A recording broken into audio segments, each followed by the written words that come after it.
What if Borley Rectory was real? Borley Rectory rose on a low ridge above the Stour Valley in 1862, the new home of the Reverend Henry Bull and his family. Local legend already attached itself to the land. A medieval convent had stood somewhere on the site, and a nun was said to have fallen in love with a monk from a neighboring monastery. When the affair was discovered, the nun was walled up alive in the convent cellars. Her ghost was supposed to walk the grounds afterward, and a phantom coach drawn by headless horses was said to carry her ghost across the fields on certain nights. None of that was documented when the rectory was built. The stories circulated in village oral tradition, repeated by farmers and pub regulars who had no reason to invent them and no way to verify them. Reverend Bull was a sober Anglican who paid no attention to such talk.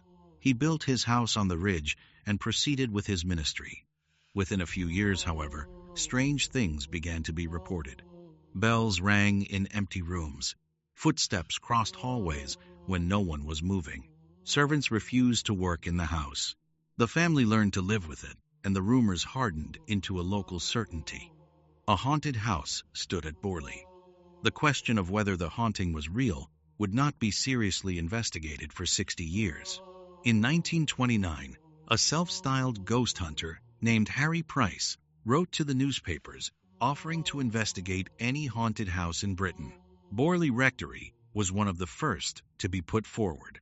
Price had spent years attending seances, photographing mediums, and exposing frauds. He had written a book debunking the spirit photographer William Hope. When he arrived at Borley in the summer of 1929, he was looking for evidence, not for belief. What he found was more than he expected. The rectory was cold in July, colder inside than the garden outside. He watched the family sit in one room while a phantom bell rang in another, with no one in between. He recorded a stone being thrown across a hallway. He measured temperatures in different rooms and found sharp, unexplained variations. Above all, he heard the story of the nun. The story had grown since Reverend Bull's time. The phantom nun was now described as a figure in white, with a hooded cape, drifting through the garden. Price decided to investigate the legend. He searched parish records, convent records, and local histories. He found no record of any medieval convent at Borley. He found no record of any nun who had been walled up. The story, as far as the historical record could show, was invention. And yet the family kept seeing her. Harry Price moved into Borley Rectory in the summer of 1929 and turned the house into a research site. He wired the rooms for sound. He stationed a team of observers around the clock. He corresponded with psychical researchers across Europe. In less than a year, he collected more than 2,000 reported phenomena. Bells rang, objects moved. The phantom nun appeared to multiple witnesses in the garden. The phantom coach was seen on the lane outside. Footsteps followed witnesses up and down the stairs. Cold spots appeared and disappeared without warning. The press caught wind of the project, and Borley became a national story. Price was careful in his methods, or at least he tried to be. He marked stones with chalk and watched them move.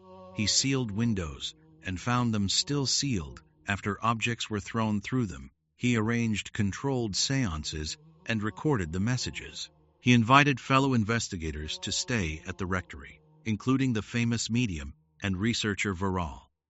Together, they gathered evidence that, taken at face value, was extraordinary. A skeptical, hard-headed debunker was producing case after case of apparently genuine haunting in a house where nothing had been found in the historical record to justify the reputation. Either the rectory was producing phenomena on its own, or Price was producing them himself. In 1931, after Price had left Borley Rectory, the house produced one of the strangest phenomena in British psychical research.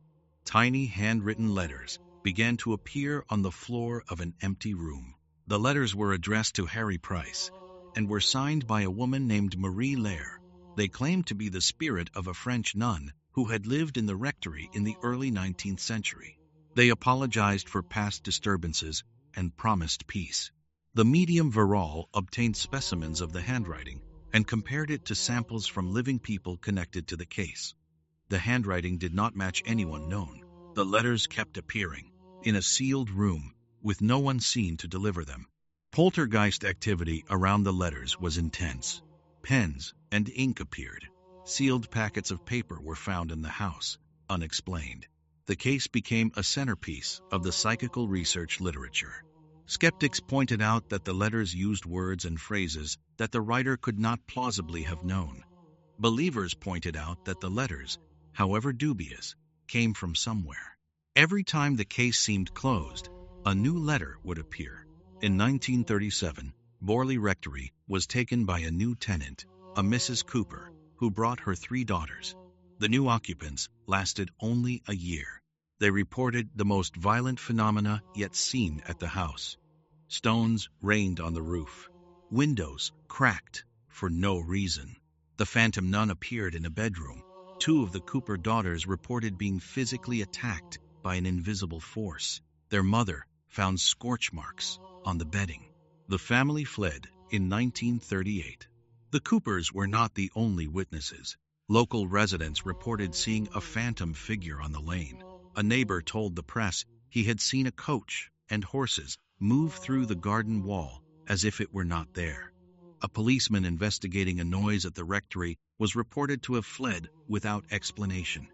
The press loved the story.